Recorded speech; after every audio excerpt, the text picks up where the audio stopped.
तो hello friends, नमस्कार, स्वागत है आप सभी का हमारे YouTube channel open study area पर। दोस्तों, जैसा कि आपने थंबनेल में देखा, थंबनेल में ये लिखा हुआ था कि गांधी जी को लाठी किसने दिया। तो हम सभी के लिए जो कोई भी कंपटीशन की तैयारी करते हैं या कुछ भी तैयारी करते हैं, कोई कंपटीशन की या आम नागरिक की क्यों नहीं हो, आपको ये जानना बड़ी आवश्यक होता है। क्योंकि आप लोग बहुत सारे चित्रों में गांधी जी को ऐसे फोटो में देखे होंगे लाठी लिए हुए।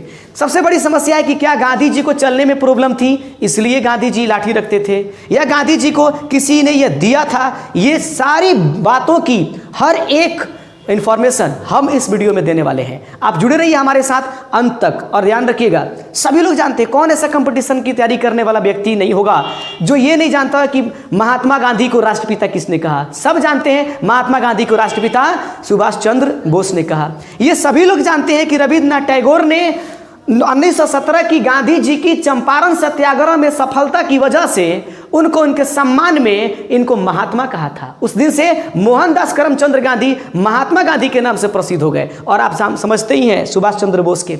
लेकिन एक और बात है, बापू के बारे में जानते हैं। सबसे पहले बापू शब्द का उल्लेख बिहार के मुरली भरौआ से रहने वाले राजकुमार शुक्ला, जिसने लखनऊ अधिवेशन कांग्रेस के 1916 में गांधी जी को बिहार की नीलहय किसानों की स्थिति देखने के लिए आमंत्रित किए थे, उन्होंने सबसे पहले बापू शब्द उस आमंत्रण पत्र पर लिखा था। उसके बाद से ये गांधी जी बापू, महात्मा गांधी और फिर राष्ट्रपिता से जानते हैं। लेकिन दोस्तों, सबसे बड़ी समस्या वो ये है कि गांधी जी को लाठी किसने दिया।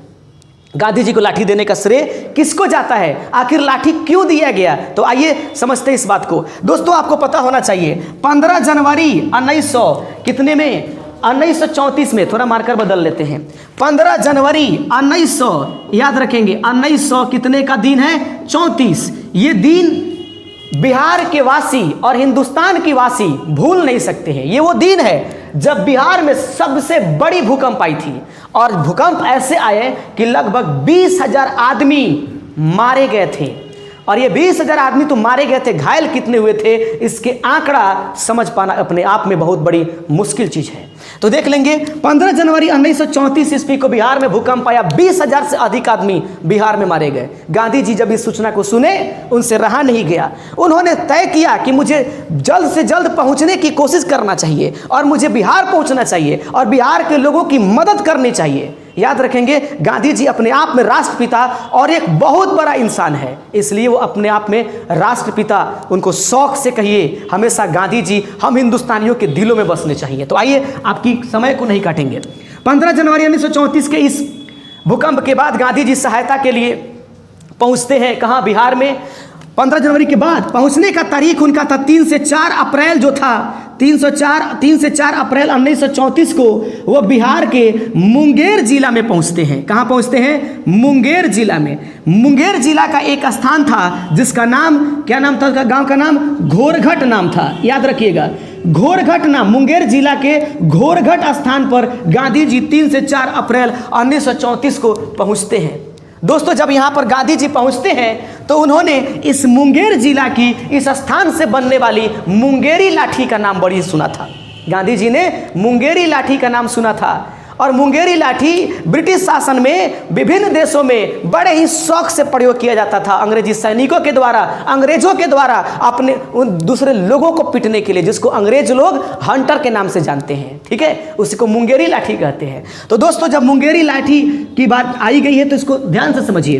तो यहाँ पर जब इसके बारे में तारीफ करना शुरू किया, इन्होंने ये साउथ अफ्रीका में रहते हुए भी इसके बारे में सुना था, विभिन्न जगह भी सुने थे। और याद रखिए, जब सुना तो लोगों से जानने की इच्छा प्रकट हुई कि भाई ये मुंगेरी लाठी क्या होता है, मुझे बताइए। लोगों ने उसके बारे में बताया, मुंगेरी लाठी अर्थात हंटर क्या होता है। जब लोग इसके बारे में बता दिए तो गांधी जी के इच्छा को जानकर बड़ा ही लोग खुश हुए। अब बताइए, कोई बड़ा आदमी जब इस चीज़ को बात करेगा तो आदमी क्या करता है, इतिहास कैसे बनता है, उसी को जोड़ देता है। तो गांधी जी से बड़ी प्रभावित हुए लोग और गांधी जी को कहा कि हम लोग आपको ऐसा ही एक लाठी प्रदान करना चाहते हैं। तो उस व्यक्ति का नाम था, जो कांग्रेस का ही एक क्या थे, एक कार्यकर्ता थे, कांग्रेस के ही कार्यकर्ता थे, जिसका नाम था अगरजीत। याद रखेंगे, अगरजीत पासवान, कभी नाम मत भूलिएगा। अगरजीत पासवान नाम का व्यक्ति मुंगेर के घोरघट के रहने वाला, उसने क्या कर दिया, कहा कि गांधी जी हम इस मुंगेर के वासियों की तरफ से आपको ये मुंगेरी लाठी जो है प्रदान करना चाहते हैं। इस प्रकार से गांधी जी के हाथों में पहली बार मुंगेरी लाठी आया। ये इतने अपने आप में क्यों इतना विशेष था दोस्तों? क्योंकि इसको बनाने की कला जो थी अलग ही प्रकार की थी। चूना को और उसके बाद खली को और उसके बाद अन्य रासायनिक जो पदार्थ होते उसको मिला करके उसको आग पर सेक दिया जाता था, और सेकने के बाद उसके ऊपर से जो है एक ठो पीतल का मूठ लगा दिया जाता था। इसलिए इस हंटर का नाम पीतल की मूठ वाली हंटर या मुंगेरी लाठी कहा जाता है। तो उसके बाद से गांधी जी देखिएगा हमेशा जो है इस लाठी को पकड़ करके चले हैं। तो याद रखिए, कमजोरी के हिसाब से नहीं इन्होंने पकड़ा था। अब कहीं कहीं देखिएगा, कहीं कहीं वो यात्रा कर रहे होंगे तो लाठी को ऐसे हाथ में लिए हुए भी आपको दिखाई दे रहे होंगे, कई कई फोटो में हाथ में लिए हुए। यानी ये उनके लिए अपने आप में एक सम्मान था और अपने आप में एक इतिहास है। बहुत सारे लोगों को ये बारे में पता नहीं होता है दोस्तों। एक राज बताया गांधी जी ने।